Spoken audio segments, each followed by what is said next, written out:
I haven't decided what rank the mother holds yet, but it's a matriarchy, so the queen would be at the top. You can't have a story without an antagonist. You could, it just would be really boring. My goal in this video is to radically expand your vision of what an Wait, what? Oh, it just freaked out. antagonist can be. In my work as an editor, I found that writers tend to get into these ruts and keep on writing the same exact type of antagonist. But since you're watching this video, you'll be equipped with a whole range of antagonists that you can draw on and deploy in your novel. The first of the 7 types of antagonists is an ally antagonist. Ally antagonist. Mine, the Viceroy. As well as Vice versa Fafnir. It's an enemy and becomes an ally.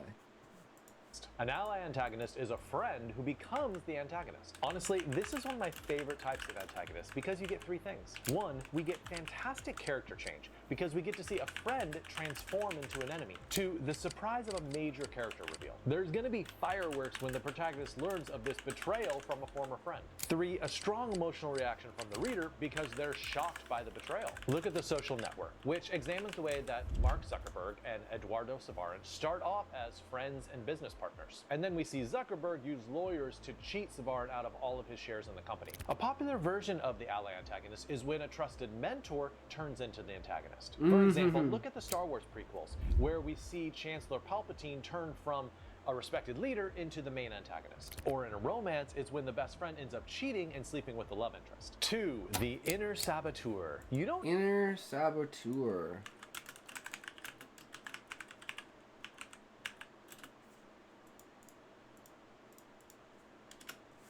Have to have external antagonists. You can make the protagonist into a self-saboteur. In the movie Good Will Hunting, Will Hunting is his own worst enemy. He is a bona fide math genius, but he refuses to use his gifts. He could win a Nobel, but he's stopped by his identity issues and abandonment fears. For example, instead of going to interviews with really prestigious companies, he sends his friend instead, Chucky, who is played by Ben Affleck, and who just screws with the interviewers. At every step along the way, Will is self-sabotaging and he can't help it. But if you're gonna do this in your own book, I will tell you to watch out. It's rare to find a book where the only antagonist is an inner saboteur. That results in a lack of dramatic action because it's all in their head. Usually, you need external conflict as well, so make sure I almost want a collab writer for this story. Someone to write the antagonist side of things, orchestrating behind the scenes, even from me, what James and Marta have to face against. Still, life isn't all action, so there's going to be lulls between any action that happens. Exactly. you pair up the inner saboteur with another one of these antagonists. 3. Antagonistic entities. Antagonists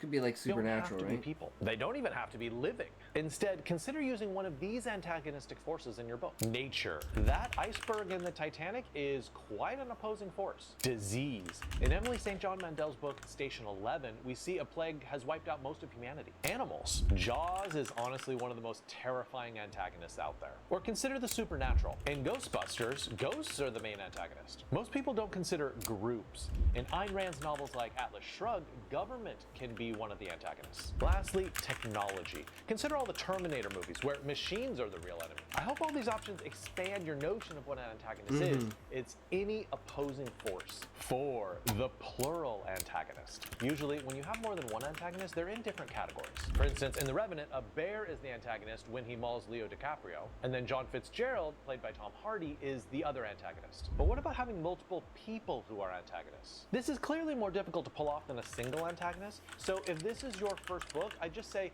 be wary of biting off more than you can chew. Your goal should be to create a book that works, which means you prioritize simplicity. But if you're dead set on having multiple antagonists, then your book should meet these qualifications. 1, you're writing a big series or a long book. You need a lot of space to develop multiple antagonists. Harry Potter, for example, has a main antagonist, Voldemort, but then multiple minor protagonists. The Dursley family, Draco Malfoy, Snape, plus then J.K. Rowling adds an additional antagonist for each one of the books, like Dolores Umbridge. But just remember, this is a 7-book series, the longest of which is 870 pages. pages. Pro advice here, do not make your first book 870 pages. 2, you can have multiple antagonists if you have a huge cast of characters. For instance, in Game of Thrones, it wouldn't make sense to have just a single antagonist because you have characters all over the landscape and lots of different storylines. We need the Night King at the end. We need Ramsay Bolton torturing somebody in some little prison. And we need Joffrey Baratheon acting bratty on the Iron Throne. 3, if you use one antagonist for the subplot and a different antagonist for the main plot. Your goal should be not to have antagonists overlap in any way. Each antagonist should be opposing the protagonist in different ways, or else you should cut one from the book. And little sidebar here, but the desire of every single one of your antagonists needs to be opposed directly to the desire of your protagonist. For instance, in the television show 1923, we see the Harrison Ford character, he wants to keep his Yellowstone ranch, while the antagonist wants to seize it for himself. They both can't get what they want, and that creates narrative tension. 5, the good antagonist. Antagonists aren't necessarily evil. In fact, if you have an anti-hero, the antagonist might be the most moral person in your story. But there's a danger in writing a good antagonist, is that you don't want your reader cheering for your antagonist rather than for your main character. So most of the time, your antagonist is going to tend toward evil, because most of the time the protagonist is going to be a decent person. The question then is, how evil or good do you make your antagonist? Thankfully for you, I have an easy metric to figure this out. It's basically about time on the page. The more intimacy we have with the antagonist, meaning the more time we spend seeing things from their point of view or spending time in their brain, the more the antagonist will need to be likable. On the other hand, if the antagonist is kept at arm's length, we see them occasionally, then make them as evil as you want to. Evil antagonists are perfectly entertaining. It's just that most readers don't want to spend an entire book in the brain of a very evil character. 6, partial antagonists. This is probably the trickiest one to pull off for your novel. Can't say I didn't warn you. Partial antagonists are friends with the antagonist, but they have different goals. For example, look at Professor X and Magneto in X-Men. They're friends and they both love and seek to protect the mutant community, but they have radically different ways of protecting mutants, and this sets them at odds. Professor X seeks peaceful coexistence with humans, while Magneto often resorts to violence to achieve mutant domination. Because of this ideological difference, Professor X often has mutants fighting Magneto, making Magneto into a kind of partial antagonist. You might be saying, wait, John, this sounds a lot like ally antagonist. With ally antagonist, there's a character arc. They change from friends all the way over to enemies. With partial antagonists, they are uneasy friends the whole time, but they're simultaneously fighting each other because of their different goals and values. 7, the villain. This is the one you've all been waiting for. The villain. So aren't villains and antagonists basically synonyms? Well, no.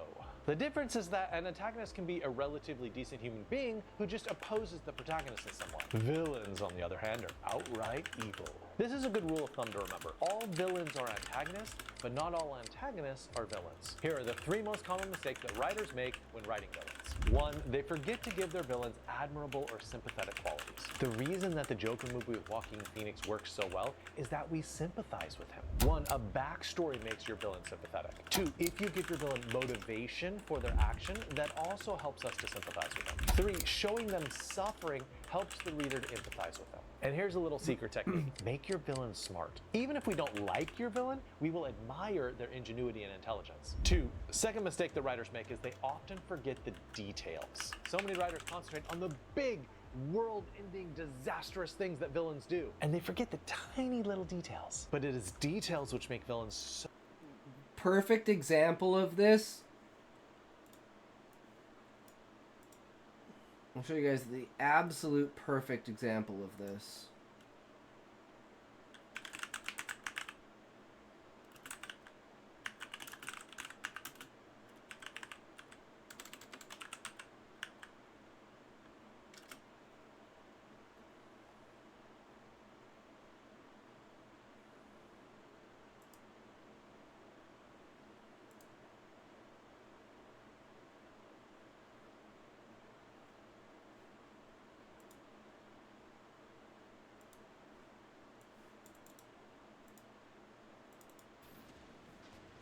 Homelander, wow, you're... It's an honor, sir. Wait. Hold on. You can tell it's me? Wow. That's impressive. Now, you don't need super eyes when you have super ears. Can I just say, that is amazing. And you, my friend, are a true hero. Not because of what you do for a job, but well, because of what you've overcome. Thank you. That means everything coming from you. Oh, stop it. Come on. Hey, guys, I just have one question, if that's okay. Yeah. Yeah? Yeah. All right. So, what happens if, I don't know, if I do this?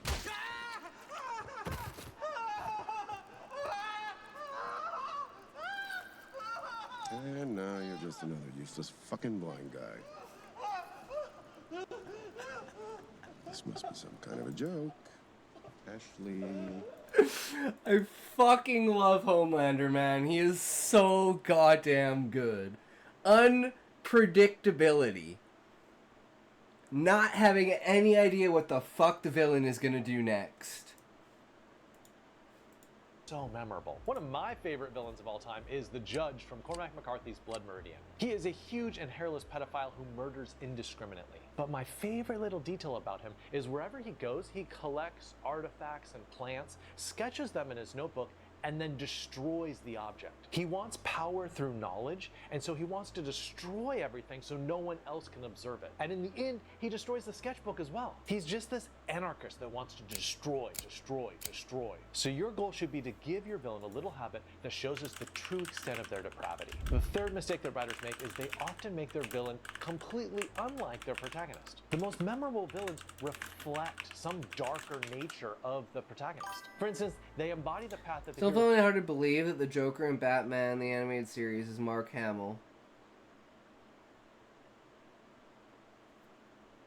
I mean, that's the power of acting. Taken under different circumstances. For example, Moriarty is an inverse mirror image of Sherlock Holmes. He is just as smart, but he has chosen to use his intelligence for evil rather than good. So you don't just want your villain to be the opposite of your protagonist, you want them to reflect or resemble your protagonist in some sick or twisted way. Good luck writing your antagonist, and don't forget to subscribe for more great writing advice. True! Another Bookfox video done super easy.